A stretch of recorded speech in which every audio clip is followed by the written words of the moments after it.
কাছে। তো বন্ধুরা, গোল্ডেন হেড পেয়ারার এই আগস্ট মাসে কী কী পরিচর্যা করলে 1, 2, 3 জোড়া পাতার পরে আমি এটাকে কেটে দেবো।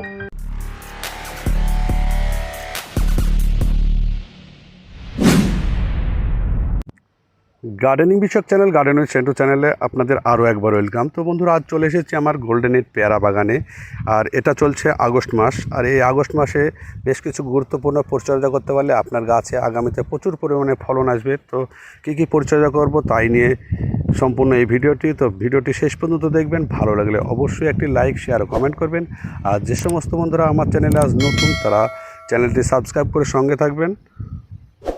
তো বন্ধুরা, ভিডিও শুরুতে এই গোল্ডেন হেড পেয়ারার বেশ কিছু বৈশিষ্ট্য সম্বন্ধে আপনাদের জেনে রাখা দরকার। আমাদের যে দেশি পেয়ারাগুলো আছে সেইগুলো অ্যাকচুয়ালি ফুল আনার যে টেকনিক, সেটা হচ্ছে বড় বড় গাছের বড় বড় ডালে মেসেজিং সিস্টেমের মাধ্যমে ফুল আনা হয়। কিন্তু এই গোল্ডেন হেড পেয়ারা সম্পূর্ণ আলাদাভাবে এই ফুল আনার কৌশল। সেটা হচ্ছে এই যে গাছগুলো দেখছেন, এই গাছগুলোর 1, 2, 3 জোড়া পাতার পরে যখন ফুল আসবে না, তখন এই 3 জোড়া পাতার পরে এই যে মাথার যে অংশটা, এটা কেটে দিতে হবে। তখন কি হবে, এইখান থেকে যে মানে কুশিটা বেরাবে, সেখান থেকে আবার 3 জোড়া পাতার মধ্যেই ফুলটা আপনার তৈরি হয়ে যাবে। আর যদি ফুল না আসে, তবে আবার সেম পদ্ধতিতে কাটতে হবে।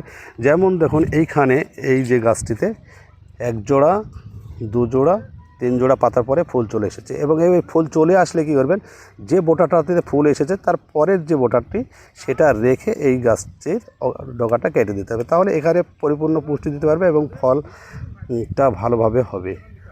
তো বন্ধুরা, এতক্ষণ ভিডিও দেখার পরে হয়তো আপনাদের মনে প্রশ্ন জাগতে পারে যে এই গাছে, এত ছোট গাছে ফুল এবং ফল কেন? আর যেহেতু এখনও বর্ষাকাল, তাই এইরকম ফল কেন? তো বন্ধুরা, অ্যাকচুয়ালি গোল্ডেন হেড পেয়ারা ফুল থেকে ফল হয়ে এর হারভেস্ট হতে টাইম লাগে প্রায়, এই গরমের সময় মানে গরম প্লাস বর্ষার সময় লাগে প্রায় 3.5 থেকে 4 মাস। আর শীতের সময় লাগে 4.5 থেকে 5 মাস। তাই এটা চলছে যেহেতু আগস্ট মাস, সামনে সেপ্টেম্বর, অক্টোবর, নভেম্বর মাসে কিন্তু এই ফলগুলো আমি হারভেস্ট করে দেবো। তখন কিন্তু শীত প্রায় চলে আসবে।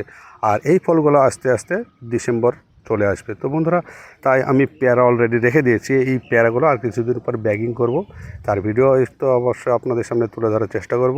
তো বন্ধুরা, অবশ্যই আপনার গাছে যদি এরকম ফল চলে আসে, আর কোনো ছিঁড়াছুড়ি করবেন না এবং সম্পূর্ণ ফুল রেখে দেওয়ার চেষ্টা করবেন। এবং রাখবেন এমনভাবে যেন গাছে প্রচুর পরিমাণে না থেকে যায়, যাতে গাছের খুব দ্রুত দুর্বল হয়ে যায়। গাছের মানে আপনার পরিস্থিতি অনুযায়ী, মানে গাছের গঠন অনুযায়ী গাছের ফল রাখবেন। কোনো গাছে 4টে, 5টা, 6টা এরকম ফল রাখবেন, তবে এই গাছগুলো সম্পূর্ণরূপে পরিপুষ্ট ফলে আপনার পরিণত হবে। এবারে আলোচনা করি এই গাছের খাবার সম্বন্ধে। তো বন্ধুরা, যদি আপনার গাছ এরকম পরিস্থিতি হয়, মানে বর্ষার আগে যদি আপনারা কোনো জৈব সার দিয়ে থাকেন, তাহলে এই বর্ষাতে হয়তো সার দিয়ে এত বর্ষা হচ্ছে যে দেওয়া সম্ভব নয়। তবে এই সময় যেহেতু ফুল এবং ফল চলে এসেছে, এই সময় আপনাকে যে খাবারগুলো দিতে হবে তার মধ্যে থাকছে, যদি আপনি গাছের গোড়ায় দিতে পারেন, মানে আমাদের এই দিকের আবহাওয়াটা যেমন 1 দিন 2 দিন পর পর বৃষ্টি হচ্ছে এবং প্রচণ্ড রোদ হচ্ছে, তাই মাটিটা 1-2 দিনেই শুকিয়ে যাচ্ছে। তো এইরকম পরিস্থিতি হলে আপনারা গাছের গোড়ায় দিতে পারবেন। সেটা হচ্ছে 10, 26, 26, 50 গ্রাম। আর লাল পটাশ, যেটা এমওপি বলে, সেটা 50 গ্রাম গাছের গোড়া থেকে একটু দূর দিয়ে আপনারা দিতে পারেন। আর যদি আপনাদের এলাকায় প্রতিদিন কন্টিনিউ বৃষ্টি হতে থাকে, গাছের গোড়া সবসময় স্যাঁতসেঁতে ভিজে জবজব করে, তবে অবশ্যই আপনারা গাছের গোড়ায় কোনো রাসায়নিক খাবার দেবেন না। গাছের পাতাতে আপনারা স্প্রে করতে পারেন, সেটা হচ্ছে 0050 এসওপি, যেটা আপনার সালফেট অফ পটাশ বলে। আর যদি আপনারা এটা কেমিক্যালও পাওয়া যায়, অনেক সময় অর্গানিকও পাওয়া যায়, জৈব পটাশ বলে, সেটাও আপনারা ব্যবহার করতে পারেন এই সময়। আর যদি আপনার গাছে ফুল এবং ফলের সংখ্যা কম থাকে, মানে একটু গ্রোথ বেশি থাকে, তবে আপনি যেভাবে বললাম প্রথমের দিকে আপনার গাছের ডগাগুলো পিঞ্চিং করে দেবেন। পিঞ্চিং করার পরে এই গাছে স্প্রে যদি করতে হয়, মানে অতিরিক্ত বর্ষা হলে স্প্রে করবেন 05234। এটা হচ্ছে ফসফরাস 52% এবং 34% পটাশ। তাই এইটা ফুল আনতে খুব গুরুত্বপূর্ণ ভূমিকা পালন করে। তো বন্ধুরা, এটা আপনারা ইউজ করতে পারেন যদি আপনার এলাকায় প্রচুর পরিমাণে বৃষ্টি হয়। আর যদি আপনাদের বৃষ্টিটা কম হয়, তাহলে এই গাছের গোড়ায় আপনারা সামান্য পরিমাণে ডিএপি, মানে 25 থেকে 30 গ্রাম ডিএপি, আর প্রায় 30-40 গ্রাম, মানে 10-26-26, মানে টোটালে 100 গ্রাম দেওয়াও যায়। এইভাবে আপনারা এই গাছে ব্যবহার করবেন।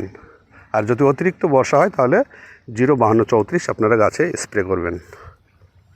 তো বন্ধুরা এবারে বলি এই গাছের পোকামাকড় সম্বন্ধে। এই গাছে অ্যাকচুয়ালি পোকামাকড় 2-3 রকমের লাগে, তার মধ্যে প্রধান পোকামাকড় হচ্ছে এইতে মিলিবাগের আক্রমণ হয়। দেখবেন পাতার নিচের দিকের অংশতে সাদা সাদা মানে যে মিলিবাগ বা দহি পোকা বলে সেইগুলো লেগে যায়, সেইগুলো খুব ক্ষতিকারক এই গাছের জন্য। সেগুলো অবশ্যই আপনারা যে কোনো কীটনাশক দিয়ে সেইগুলো রিমুভ করবেন। আর আরেকটি লাগে সেটা হচ্ছে লেদা পোকার যে ওষুধটা, সেটা সোলোমন হতে পারে কিংবা পপেক্স সুপার হতে পারে, যে কোনো ধরনের একটি কীটনাশক ব্যবহার করবেন এই লেদা পোকার জন্য। আর মাইট এখনও লাগবে না, মাইট লাগবে অতিরিক্ত রোদ পড়লে, এতে মাইটের সম্ভাবনা থাকে, তখন মাইটের ওষুধ আপনাকে স্প্রে করতে হবে। তবে এই বর্ষার সময় মাইটটা তেমন লাগে না। তো বন্ধুরা এবারে বলি এই গাছের ফাঙ্গাস অ্যাটাক কেমন হয়। তো বন্ধুরা ফাঙ্গাস অ্যাটাক হয় যেহেতু বর্ষাকাল আর এইগুলো অ্যাকচুয়ালি বিদেশি ফল, তো একটু এই ওয়েদারে তো ফাঙ্গাস অ্যাটাক হওয়ার সম্ভাবনা অনেক থেকে যায়। তো অবশ্যই ফাঙ্গাস লাগার আগে আপনারা চেষ্টা করবেন 10 থেকে 15 দিন পর পর একবার করে ফাঙ্গিসাইড ইউজ করতে চেষ্টা করবেন। মানে অল্টারনেটিভ করে ফাঙ্গিসাইড ব্যবহার করা, একই ফাঙ্গিসাইড বারবার ব্যবহার করবেন না। আর একটা জিনিস ব্যবহার করতে পারেন, সেটা হচ্ছে ফাঙ্গিসাইডের সঙ্গে যে কোনো একটা অনুখাদ্য আপনারা ব্যবহার করতে পারেন। অনুখাদ্য যদি নাও থাকে তো আপনারা অন্ততপক্ষে এই ফল আসার টাইমে আপনারা বোরন স্প্রে করবেন মাসে অন্তত একবার, এই রকম ফল চলে আসলে ফাঙ্গিসাইডের সঙ্গে। আর মাইক্রোনিউট্রন যেটা ফাঙ্গিসাইডের সঙ্গে দিবেন তো ভালো, না দিলেও অন্তত মাসে একবার মাইক্রোনিউট্রন এই গাছে অবশ্যই স্প্রে করার দরকার। তবে আপনার ফলের আকার এবং কালার খুব সুন্দর হবে। তো বন্ধুরা ভিডিওটি আর বড় করছি না, আজকে এখানেই শেষ করব। তো শেষ করার আগে আরেকটা কথা বলে রাখি, যেহেতু এই গাছগুলো গ্যাপটিংয়ের গাছ, তাই এই গ্যাপটিংয়ের নিচে থেকে কিছু এলা গাছ অবশ্যই এতে বেরিয়ে যায়। তবে এই এলাগুলো কোনো মতে রাখবেন না, এতে গাছের খাবার খাবে এবং গাছকে দুর্বল করে দেবে। আপনাদের চোখে পড়লে অবশ্যই এই এলা গাছগুলো কেটে দেবেন। তো আজ এ পর্যন্ত। ভিডিও ভালো লাগলে অবশ্যই একটি লাইক, শেয়ার ও কমেন্ট করবেন। আর যারা আমার চ্যানেলে নতুন তারা চ্যানেলটি সাবস্ক্রাইব করে সঙ্গে থাকবেন। তো বন্ধুরা ভালো থাকবেন, সুস্থ থাকবেন, ধন্যবাদ।